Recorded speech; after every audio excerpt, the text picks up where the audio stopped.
بسم اللہ الرحمن الرحیم۔ ماہ رمضان آنے سے پہلے پہلے نماز فجر کی 2 سنتوں کے بعد یہ سورت پڑھ کر اللہ کے سپرد کر دو۔ جو بھی یہ سورت پڑھتا ہے اس کا ہر کام اللہ کے ذمہ ہو جاتا ہے۔ محترم ناظرین، ماہ رمضان برکتوں، رحمتوں اور مغفرت کا مہینہ ہے۔ یہ وہ مبارک زمانہ ہے جس میں اللہ تعالیٰ اپنے بندوں کو خاص قرب عطا فرماتا ہے، دعاؤں کو قبول کرتا ہے اور دلوں کو نور ایمان سے بھر دیتا ہے۔ رمضان سے پہلے پہلے اگر کوئی مومن اپنے دن کا آغاز نماز فجر کی 2 سنتوں کے بعد ایک خاص سورت کی تلاوت کر کے اپنے تمام معاملات اللہ کے سپرد کر دے تو یہ توکل کی وہ اعلیٰ ترین شکل ہے جس کا ذکر قرآن و حدیث میں بار بار ملتا ہے۔ اللہ تعالیٰ قرآن کریم میں ارشاد فرماتا ہے، وَمَن يَتَوَكَّلْ عَلَى اللَّهِ فَهُوَ حَسْبُهُ، اور جو اللہ پر بھروسہ کرے تو اللہ اس کے لیے کافی ہو جاتا ہے۔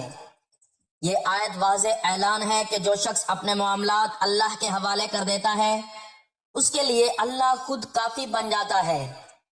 اسی حقیقت کو نبی کریم صلی اللہ علیہ وآلہ وسلم نے یوں بیان فرمایا، اگر تم اللہ پر ایسا توکل کرو جیسا توکل کرنے کا حق ہے تو اللہ تمہیں اسی طرح رزق دے گا جیسے پرندوں کو دیتا ہے۔ وہ صبح خالی پیٹ نکلتے ہیں اور شام کو پیٹ بھر کر لوٹتے ہیں۔ یہی وہ یقین ہے جو نماز فجر کے بعد تلاوت قرآن کے ذریعے دل میں راسخ ہوتا ہے۔ تو ہمارا آج کا عمل اسی یقین پر مبنی ماہ رمضان آنے سے پہلے پہلے نماز فجر کی 2 سنتوں کے بعد اللہ تعالیٰ کے پیارے کلام پاک سے ایک ایسی سورت مبارکہ پڑھنے کا عمل ہے کہ جو شخص اس سورت کی تلاوت کر کے اللہ کے سپرد کر دیتا ہے اس کا ہر کام اللہ تعالیٰ اپنے ذمہ لے لیتا ہے۔ اس کو رزق کی پریشانی ہو، گھریلو پریشانی ہو، مالی تنگ دستی ہو، کاروباری مسئلہ ہو، شادی کے حوالے سے کوئی پریشانی ہو، یہ غریبوں کو امیر، بیماروں کو صحت مند اور حاجت مندوں کی حاجت کو پورا کرتی ہے۔ یہ سورت پڑھنے والے سے اللہ تعالیٰ خوش ہو جاتا ہے۔ اگر کوئی صبح نماز فجر کی سنتیں پڑھے اور پھر اس سورت کی تلاوت کرے تو فرشتے دن بھر اس کی حفاظت کرتے ہیں۔ یہ خاندان میں اتفاق کو برقرار رکھنے اور کسی بھی قسم کے تنازعات کو دور رکھنے میں بھی مدد کرتی ہے۔ یہ سورت مال اور ملازمت کے لیے قیمتی ہے، جیسا کہ ہر کوئی اپنی زندگی میں کامیاب ہونا چاہتا ہے۔ تو اس سورت کو ماہ رمضان آنے سے پہلے پہلے روزانہ نماز فجر کی سنتوں کے بعد لازمی پڑھے، جس کی تلاوت جنت میں اللہ رب العزت خود فرمائیں گے۔ تو قرآن پاک کی اس بابرکت سورت کے بارے میں جاننے کے لیے گزارش ہے کہ ویڈیو کو آخر تک لازمی دیکھیے گا۔ ناظرین، نماز فجر اسلام کی بنیادوں میں سے ایک ہے، مگر بدقسمتی سے یہی نماز سب سے زیادہ آزمائش والی بھی ہے۔ فجر کا وقت نیند کی لذت کا وقت ہوتا ہے، مگر جو بندہ اس لذت کو قربان کر کے اللہ کے سامنے کھڑا ہو جاتا ہے، اللہ اس کے ایمان کی گواہی خود دیتا ہے۔ نبی کریم صلی اللہ علیہ وآلہ وسلم نے فرمایا، منافقوں پر فجر اور عشاء کی نماز سے زیادہ بھاری کوئی نماز نہیں۔ یہ حدیث واضح کرتی ہے کہ فجر کی نماز ایمان اور نفاق کے درمیان فرق کر دیتی ہے۔ جو شخص فجر میں پابند ہو جاتا ہے وہ دراصل اپنے رب سے سچا تعلق ثابت کرتا ہے۔ فجر کی نماز کی فضیلت میں یہ بھی آیا ہے، جس نے فجر کی نماز باجماعت ادا کی گویا اس نے پوری رات قیام کیا۔ محترم ناظرین، فجر کا وقت نیند اور بیداری کے درمیان سکون اور نور کا وقت ہوتا ہے۔ اس لمحے پڑھی جانے والی سورت بندے اور اللہ کے درمیان ایک روحانی عہد بن جاتی ہے کہ اے اللہ، میں نے اپنے تمام کام تیرے سپرد کر دیے، اب تو ہی میرا کار ساز ہے۔ صحیح مسلم کی روایت میں ہے کہ رسول اللہ صلی اللہ علیہ وآلہ وسلم نے فرمایا، جو شخص فجر کی نماز پڑھ لیتا ہے وہ اللہ کے ذمے میں آ جاتا ہے، یعنی جو شخص نماز فجر کا فریضہ ادا کر لیتا ہے وہ اللہ کی حفاظت میں آ جاتا ہے اور اسے کوئی بھی نقصان نہیں پہنچا سکتا۔ نبی کریم صلی اللہ علیہ وآلہ وسلم نے ارشاد فرمایا، فجر کی 2 رکعت سنت دنیا اور اس کی تمام چیزوں سے بہتر ہیں۔ حضور صلی اللہ علیہ وآلہ وسلم نے فرمایا، قرآن پڑھا کرو کیونکہ قیامت کے دن یہ اپنے پڑھنے والوں کی شفاعت کرے گا۔ ایک اور حدیث میں ہے، جو شخص صبح کے وقت اللہ کا ذکر کرے اللہ اس کے دن بھر کے کاموں کے لیے کافی ہو جاتا ہے۔ ذرا غور کریں، چند منٹوں کی نماز اور ثواب پوری رات کی عبادت کا، یہ اللہ کا خاص فضل نہیں تو اور کیا ہے۔ فجر کا وقت برکتوں کا وقت ہے، یہ وہ گھڑی ہے جب فرشتے تبدیلی ڈیوٹی کرتے ہیں، دعائیں قبول ہوتی ہیں، رزق کے فیصلے لکھے جاتے ہیں۔ رسول اللہ صلی اللہ علیہ وآلہ وسلم نے دعا فرمائی، اے اللہ میری امت کے لیے صبح کے وقت میں برکت عطا فرما۔ اسی لیے بزرگ فرماتے ہیں کہ جو شخص فجر کے بعد قرآن پڑھ لے، ذکر کرے یا اللہ کے سپرد ہو جائے، اس کا پورا دن سنور جاتا ہے۔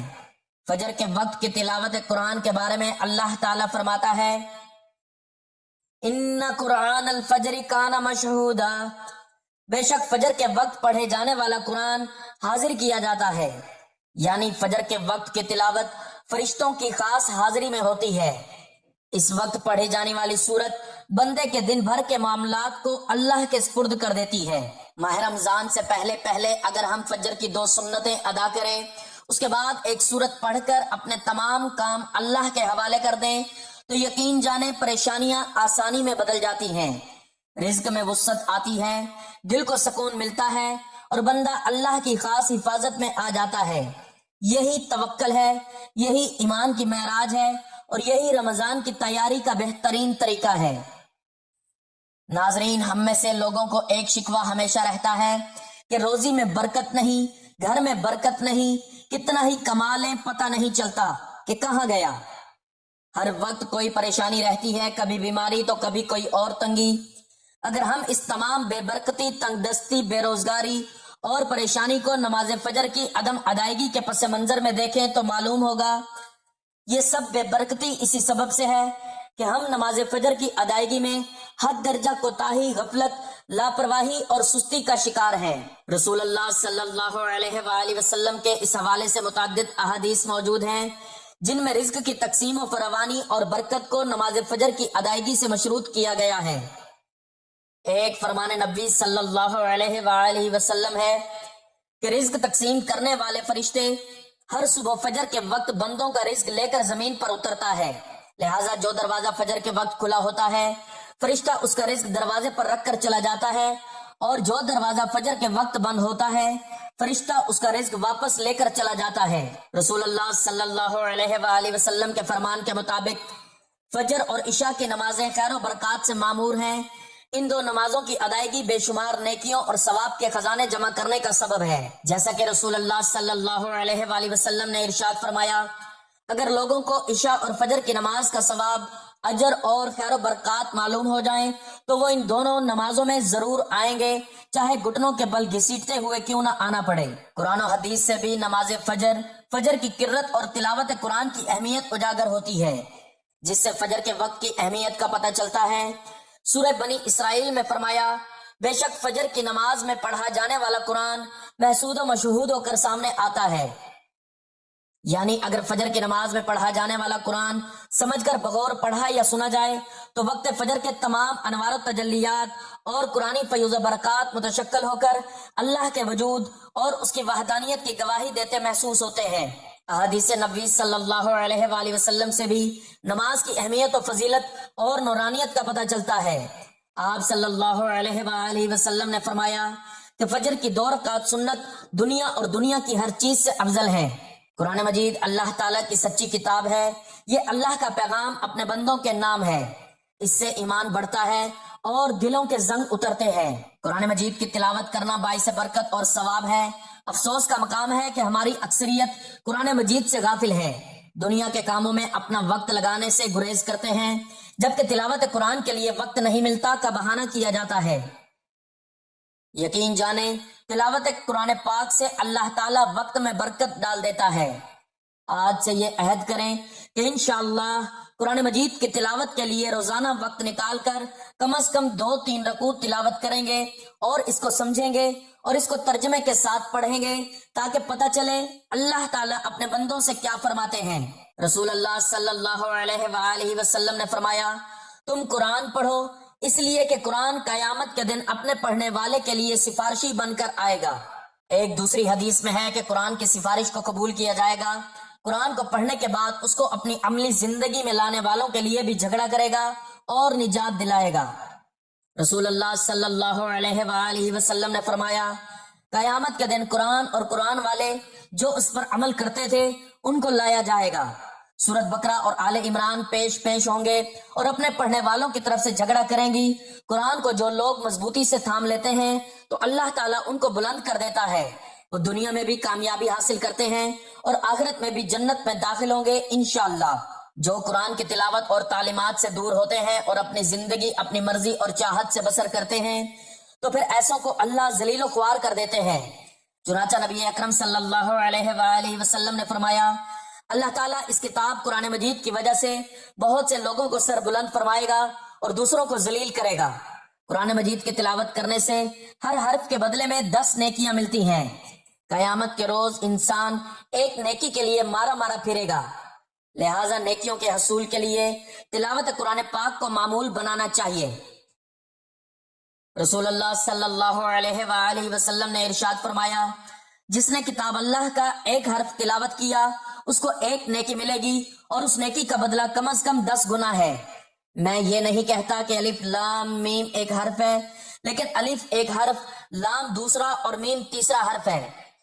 قرآن کو یاد کرنا، اس کو حفظ کرنا، اس کو اپنے سینے میں محفوظ کرنا سعادت مندی ہے۔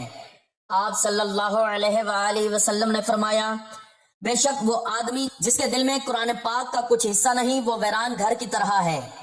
قرآن کریم کی تلاوت اجر و ثواب کا باعث ہے، چاہے پڑھنے والا اس کے معنی اور مطالب کو سمجھتا ہو یا نہ سمجھتا ہو۔ اس کے ایک ایک حرف پر 10 نیکیاں ہر پڑھنے والے کو ملیں گی، جیسا کہ حدیث میں فرمایا گیا کہ تاہم یہ محض اللہ کا فضل و کرم ہے کہ وہ ہر پڑھنے والے کو اجر عظیم سے نوازتا ہے، لیکن بغیر سمجھے پڑھنے سے ثواب تو یقیناً مل جائے گا، لیکن قرآن کے نزول کا جو اصل مقصد ہے وہ اسے حاصل نہیں ہوگا۔ وہ مقصد کیا ہے؟ ہدایت اور روشنی۔ یہ تو صرف اسی کو ملے گی جو اس کو سمجھنے کے، اس کے معنی اور مطالب سے آگاہی حاصل کرنے کی کوشش کرے گا۔ آج اس قرآن کو پڑھنے والے لاکھوں نہیں کروڑوں کی تعداد میں ہیں، لیکن اس میں بیان کردہ اصول و ضوابط اور تعلیمات و ہدایات کو سمجھنے والے کتنے ہیں؟ تھوڑے، بالکل تھوڑے۔ ہر مسلمان کے لیے ضروری ہے کہ وہ قرآن کریم کو محض تبرک کے طور پر ہی نہ پڑھا کرے بلکہ اسے سمجھنے کی کوشش بھی کیا کرے تاکہ وہ اس کے اصل مقصد نزول ہدایت کو بھی حاصل کر سکے۔ علاوہ ازیں قرآن پر تدبر کرنے اور اسے سمجھنے سے اصل مقصد اللہ کی مرضی اور منشا معلوم کر کے اس پر عمل کرنا ہو، نہ کہ محض اس کے لطائف و دقائق اور اس کے اثرات سے واقفیت حاصل کرنا ہو، کیونکہ یہ واقفیت تو عربوں کو حاصل ہے، ان کی زبان عربی ہے اور اس بنا پر وہ قرآن کے متعلق معانی سے نا آشنا نہیں ہے، لیکن ان کا عمل قرآن پر نہیں ہے، اس لیے دیگر مسلمانوں کی طرح وہ بھی دنیا میں مغلوب ہی ہے۔ 30 لاکھ یہودی 11 کروڑ عربوں پر حاوی ہیں۔ یہ قرآن سے اعراض و گریز کی وہ سزا ہے جو اللہ تعالیٰ مسلمانوں کو اس دنیا میں ہی دے رہا ہے۔ اس لیے قرآن پاک کو سمجھ لینا ہی کافی نہیں ہے، اس پر عمل کرنا بھی ضروری ہے، اور جب تک مسلمانوں کے انفرادی و اجتماعی زندگی قرآن کے سانچے میں نہیں ڈھلے گی، ان کے شب روز کے معاملات قرآنی ہدایات کے تابع نہیں ہوں گے اور مسلمان قرآن کو اپنا رہنمائی زندگی تسلیم نہیں کریں گے، ان کی ذلت کا یہ دور ختم نہیں ہوگا، ان کی مشکلات کم نہیں ہوں گی اور ان کی عظمت رفتہ بحال نہیں ہوگی جس کے وہ خواہش مند ہیں اور جس سے قرون اولیٰ کے مسلمان بہرے یاب تھے۔ بس ایمان والے تو ایسے ہوتے ہیں کہ جب اللہ تعالیٰ کا ذکر آتا ہے تو ان کے قلوب ڈر جاتے ہیں، اور جب اللہ تعالیٰ کی آیتیں ان کو پڑھ کر سنائی جاتی ہیں تو وہ آیتیں ان کے ایمان کو اور زیادہ تازہ کرتی ہیں اور ان کے ایمان کو اور زیادہ بڑھا دیتی ہیں، اور وہ لوگ اپنے رب پر توکل کرتے ہیں۔ فرمایا گیا، کہہ دیجئے تم اس پر ایمان لاؤ یا نہ لاؤ، جنہیں ان سے پہلے علم دیا گیا ہے ان کے پاس تو جب بھی اس کی تلاوت کی جاتی ہے تو وہ تھوڑیوں کے بل سجدے میں گر پڑتے ہیں اور کہتے ہیں کہ ہمارا رب پاک ہے، ہمارے رب کا وعدہ بلا شک و شبہ پورا ہو کر رہنے والا ہی ہے۔ وہ اپنی تھوڑی کے بل روتے ہوئے سجدے میں گر پڑتے ہیں، اور یہ قرآن ان کی عاجزی اور خشوع و خضوع بڑھا دیتا ہے، یعنی قرآن مجید سن کر ان پر اس قدر خشیت الہی اور رقت نفس طاری ہوتی ہے کہ جس سے ان کی آنکھیں اشک بار، دل موم اور پریشانیاں رب کے حضور سجدہ ریز ہو جاتی ہیں۔ حضرت عبداللہ بن مسعود رضی اللہ تعالیٰ عنہ نقل فرماتے ہیں، مجھ سے نبی کریم صلی اللہ علیہ وآلہ وسلم نے ارشاد فرمایا، مجھے قرآن پڑھ کر سناؤ۔ میں نے کہا، اے اللہ کے رسول صلی اللہ علیہ وآلہ وسلم، میں آپ کو قرآن پڑھ کر سناؤں جبکہ قرآن کا نزول آپ ہی پر ہوا ہے؟ آپ نے فرمایا ہاں۔ چنانچہ میں نے سورۃ النساء کی تلاوت شروع کی اور اس آیت کریمہ، پس کیا حال ہوگا جس وقت کہ ہر امت میں سے ایک گواہ ہم لائیں گے اور آپ کو اور ان لوگوں پر گواہ بنا کر لائیں گے۔ اس پر آپ کی آواز میرے کانوں سے ٹکرائی، آپ فرما رہے تھے بس کرو۔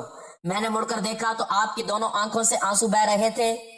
دیکھیے یہی حال آپ کے صحابہ کرام رضی اللہ تعالیٰ عنہ کا تھا کہ وہ نہایت ہی سوچ سے تلاوت قرآن پاک کرتے، خود اس سے متاثر ہوتے اور دیگر سامعین کو بھی مسحور کر دیتے۔ چنانچہ حضرت ابوبکر رضی اللہ تعالیٰ عنہ کا ایک نہایت بے مثال واقعہ امام بخاری رحمۃ اللہ علیہ نے نقل فرمایا، جس میں تلاوت قرآن سے متعلق ان کے یہ الفاظ ہمیں استجاب میں ڈالنے کے لیے کافی ہیں۔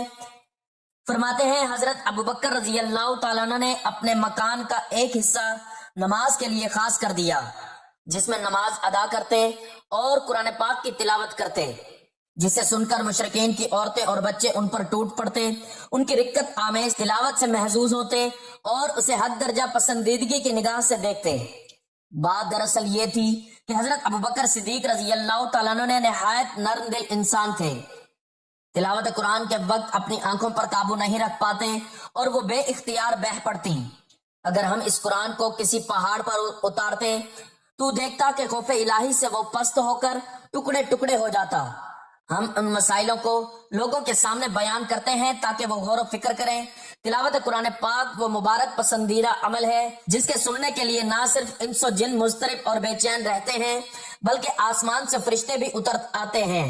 جن لوگوں کو قرآن مجید سے دلی لگاؤ ہے وہ اس کی تلاوت کے بغیر سکون پا ہی نہیں سکتے، اس لیے باری تعالیٰ ایسے لوگوں کے اجر کو بھی بڑھا دیتا ہے، جیسا کہ حضرت عائشہ رضی اللہ تعالیٰ عنہ کی حدیث میں ہے کہ آپ صلی اللہ علیہ وآلہ وسلم نے فرمایا، جو شخص قرآن میں ماہر ہے وہ معزز فرشتوں کے ساتھ ہوگا، اور جو شخص قرآن اٹک اٹک کر بامشقت پڑھتا ہے اس کے لیے دوہرا اجر ہے۔ ایسے لوگوں کا مقام دنیا اور آخرت دونوں میں اعلیٰ و ارفع ہوگا، جیسا کہ حضرت عبد الحارث کے اس واقعے سے پتہ چلتا ہے جو ان کے امیر المؤمنین حضرت عمر بن خطاب رضی اللہ تعالیٰ عنہ کے درمیان پیش آیا۔ واقعہ یہ ہے کہ حضرت نے، جو کہ مکہ کے والی تھے، مکہ سے باہر جاتے ہوئے اپنا نائب انہوں نے ایک غلام کو بنایا۔ جب حضرت عمر رضی اللہ تعالیٰ عنہ نے اس کی وجہ دریافت کی تو انہوں نے فرمایا وہ قرآن اور اس کے فرائض کا عالم ہے۔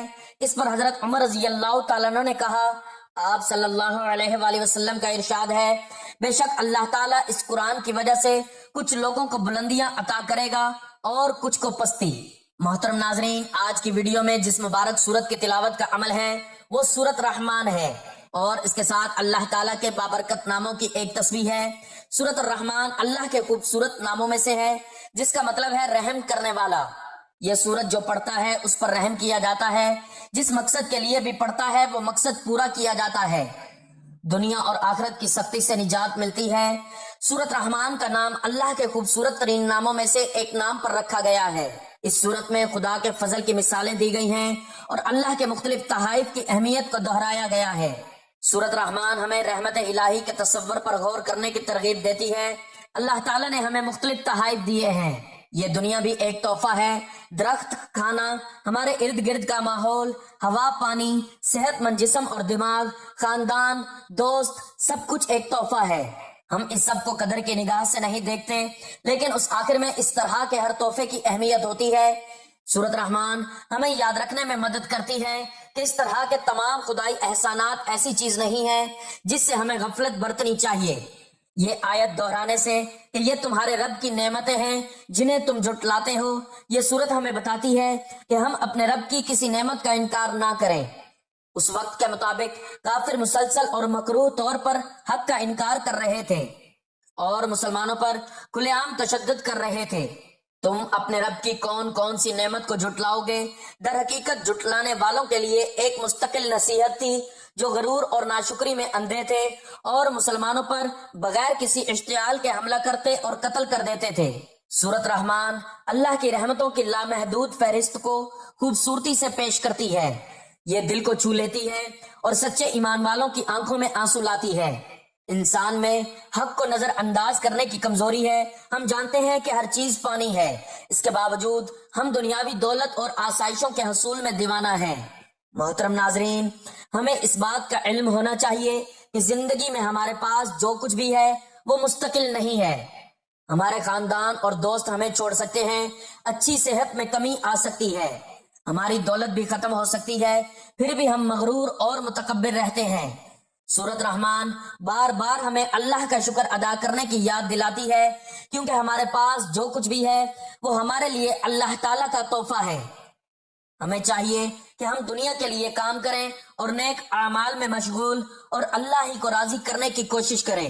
ہمیں معلوم ہونا چاہیے کہ مسلمان ہونے کی حیثیت سے سورۃ رحمان کو دل سے سیکھنا امن و سکون کا باعث ثابت ہو سکتا ہے۔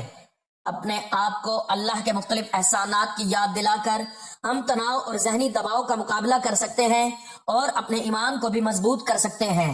تو ناظرین محترم، وقت کی نزاکت کو مد نظر رکھتے ہوئے چلتے ہیں عمل کی جانب، اور آپ کو بتاتے ہیں کہ آپ نے اس سورت کو کب، کہاں، کیسے اور کتنی تعداد میں پڑھنا ہے۔ تو اس کے لیے سب سے پہلے آپ نے صبح اٹھتے ہی پاک صاف ہو کر نماز فجر کی 2 سنتیں ادا کر لینی ہے۔ جب آپ سنتیں ادا کر لیں تو اس کے بعد آپ نے نبی پاک صلی اللہ علیہ وآلہ وسلم کی ذات اقدس پر درود پاک کا نذرانہ پیش کرنا ہے۔ درود پاک آپ کوئی سا بھی پڑھ سکتے ہیں، آپ صلی اللہ علی محمد پڑھ سکتے ہیں یا صلی اللہ علیہ وآلہ وسلم پڑھ سکتے ہیں، لیکن درود ابراہیمی کی اہمیت و فضیلت بہت زیادہ ہے، اس لیے ثواب کے طور پر ایک مرتبہ میرے ساتھ بھی درود پاک پڑھ لیں۔ اللہم صلی علی محمد وعلی آل محمد کما صلیت علی ابراہیم وعلی آل ابراہیم انک حمید مجید۔ اللہم بارک علی محمد وعلی آل محمد کما بارکت علی ابراہیم وعلی آل ابراہیم انک حمید مجید۔ درود پاک پڑھنے کے بعد آپ نے اللہ تعالیٰ کے مبارک ناموں کی تسبیح پڑھنی ہے، یا رزاق، یا علیم۔ ان مبارک ناموں کی تسبیح پڑھنے کے بعد آپ نے ایک مرتبہ پھر سے درود پاک پڑھنا ہے اور پھر نماز فجر کے فرض ادا کرنے ہیں۔ جب آپ نماز فجر کے فرض ادا کر لیں تو اس کے بعد آپ نے ایک مرتبہ سورۃ رحمان کی تلاوت کرنی ہے۔ اگر ٹائم زیادہ ہے تو آپ 2 سنتوں کے بعد سورۃ رحمان کی تلاوت کریں، ورنہ 2 فرض ادا کرنے کے بعد بھی تلاوت کر سکتے ہیں، اور آخر میں بھی آپ نے اللہ تعالیٰ سے دعا مانگنی ہے۔ یہ عمل کر کے آپ اللہ تعالیٰ سے جو کچھ مانگیں گے اللہ تعالیٰ آپ کو خوشی خوشی وہ عطا کر دے گا، اور انشاءاللہ اس عمل کی برکت سے آپ کے تمام حاجات پوری ہوں گی اور آپ کو اللہ تعالیٰ دنیا اور آخرت میں کامیابی عطا کرے گا۔ یہ عمل ماہ رمضان سے پہلے پہلے روزانہ کر کے اللہ کے سپرد کر دیں، پورا سال اللہ پاک آپ پر رحم فرمائیں گے۔ جس پر اللہ پاک رحم فرما دے اس پر پوری دنیا رحم کرتی ہے، پوری دنیا اس سے پیار کرتی ہے، کائنات کی ہر چیز اس سے پیار کرتی ہے۔ تو آپ بھی اس عمل کو لازمی کریں، انشاءاللہ تعالی آپ کے سب کام آسان ہو جائیں گے۔ ناظرین، رمضان المبارک دراصل اللہ کی رحمتوں، برکتوں اور مغفرتوں کا وہ مہینہ ہے جس کا انتظار آسمان والے بھی کرتے ہیں اور زمین والے بھی۔ جو شخص اس بابرکت مہینے سے پہلے اپنے دل کو پاک کرنے، زبان کو ذکر کا عادی بنانے اور اپنی روح کو اللہ کی یاد سے روشن کرنے کی کوشش کرتا ہے، وہ رمضان کی اصل لذت پانے کے قابل ہو جاتا ہے۔ یہ تسبیح بھی اسی تیاری کا ایک خوبصورت ذریعہ ہے جو بندے کے دل کو نرم کرتی ہے، گناہوں کی میل کو دھوتی ہے اور اسے اللہ کے قریب لے آتی ہے۔ جو لوگ سچے دل سے اسے پڑھتے ہیں اللہ ان کے لیے ایسے دروازے کھول دیتا ہے جن کا انہوں نے کبھی تصور بھی نہیں کیا ہوتا۔ اس لیے آج ہی نیت کر لیں کہ رمضان آنے سے پہلے پہلے اس مبارک سورت کو اپنی زندگی کا حصہ بنائیں، تاکہ جب رمضان کی رحمتیں برسیں تو آپ کا دل پہلے ہی اللہ کی یاد سے مہک رہا ہو اور آپ ان خوش نصیب بندوں میں شامل ہو جائیں جن کے لیے دنیا اور آخرت کی کامیابیاں مقدر بن جاتی ہیں۔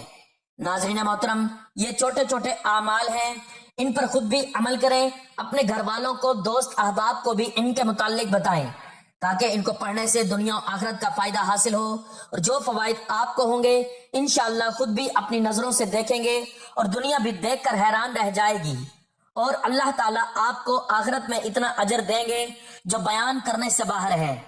اللہ تعالی ہم سب کو نیک اور اچھے کام کرنے کی توفیق عطا فرمائے، آمین۔ دعا ہے کہ اللہ تعالیٰ میرا سنانا اور آپ کا سننا اپنی پاک بارگاہ الہی میں قبول و منظور فرمائے۔ ناظرین، گزارش ہے کہ اللہ تعالیٰ کے 99 ناموں میں سے کوئی ایک نام لکھ کر کمنٹ میں ضرور شیئر کریں۔ اللہ تعالیٰ ہم سب کا حامی و ناصر ہو، آمین۔ جزاک اللہ۔